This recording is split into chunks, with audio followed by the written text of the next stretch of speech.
बाप, बेटे और रुल कुद्दुस के नाम से आमीन। हमारे लिए आज की इंजील मुक़द्दस मुताबिक मुक़द्दस मत्ती 6 बाब 7-15 आयात। और जब तुम दुआ करते हो तो गैर कौमों के लोगों की मानित बक ना करो, क्योंकि वो समझते हैं कि हमारी ज़्यादा गोई से हमारी सुनी जाएगी। बस उनकी मानित ना होना, क्योंकि तुम्हारा बाप तुम्हारे मांगने से पहले ही जानता है कि तुम्हें क्या दरकार है। बस तुम इस तरह दुआ किया करो कि ऐ हमारे बाप, तू जो आसमान पर है, तेरा नाम पाक माना जाए, तेरी बादशाही आए, तेरी मर्ज़ी जैसे आसमान पर पूरी होती है ज़मीन पर भी हो। हमारे रोज़ाना की रोटी आज हमें दे, और जिस तरह हम अपने कर्ज़दारों को बख्शते हैं, तू हमारे कर्ज़ हमें बख्श, और हमें आज़माइश में ना पड़ने दे, बल्कि हमें बुराई से छुड़ा। क्योंकि अगर तुम आदमियों को उनके कसूर बख्शोगे तो तुम्हारा आसमानी बाप तुम्हें भी बख्शेगा, लेकिन अगर तुम आदमियों को ना बख्शोगे तो तुम्हारा बाप तुम्हारे कसूर तुम्हें ना बख्शेगा। पाक कलाम का पढ़ा और सुना जाना हम सब के लिए बाइस बरकत हो। आमीन।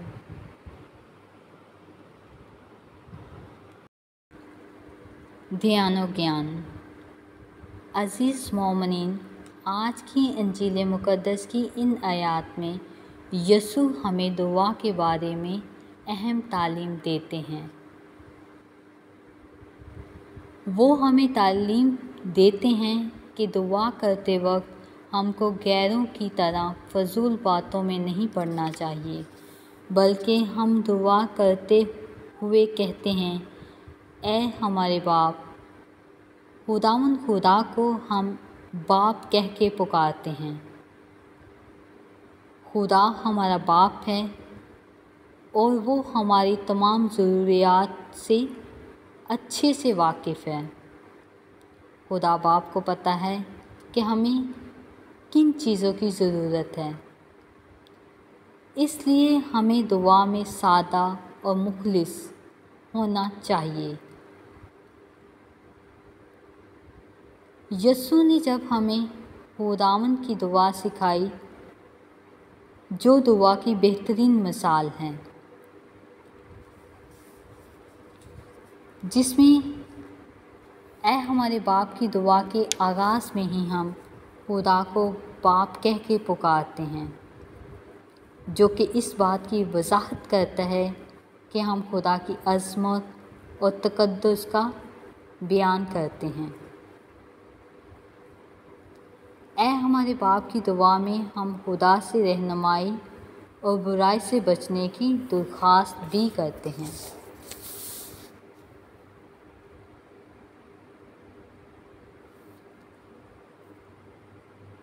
ऐ हमारे बाप की दुआ में हमें खलूस और सच्चाई से खुदा की तारीफ़ को बयान करते हैं।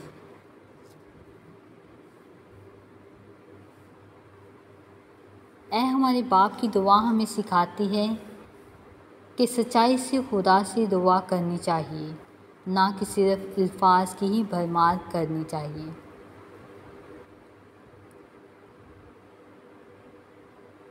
हमें दूसरों को मुआफ़ करने की अहमियत के बारे में समझाते हैं, क्योंकि खुदा की मुआफ़ी पाने के लिए हमें भी दूसरों को मुआफ़ करना बहुत ज़रूरी है। ऐ हमारे बाप की दुआ हमें सिखाती है कि हमारे रोज़मर्रा की ज़रूरियात के लिए हमें खुदा पर भरोसा रखना चाहिए।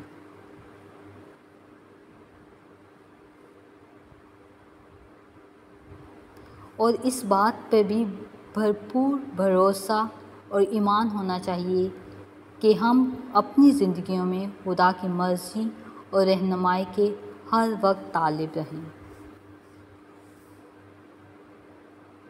अज़ीज़ों, आज की आयत हमें याद दिलाती हैं कि दुआ सिर्फ़ अल्फाज नहीं हैं, بلکہ خدا کے ساتھ ایک سچے اور مخلص رابطے کا ذریعہ بھی ہے۔ باپ، بیٹے اور روح القدس کے نام سے آمین۔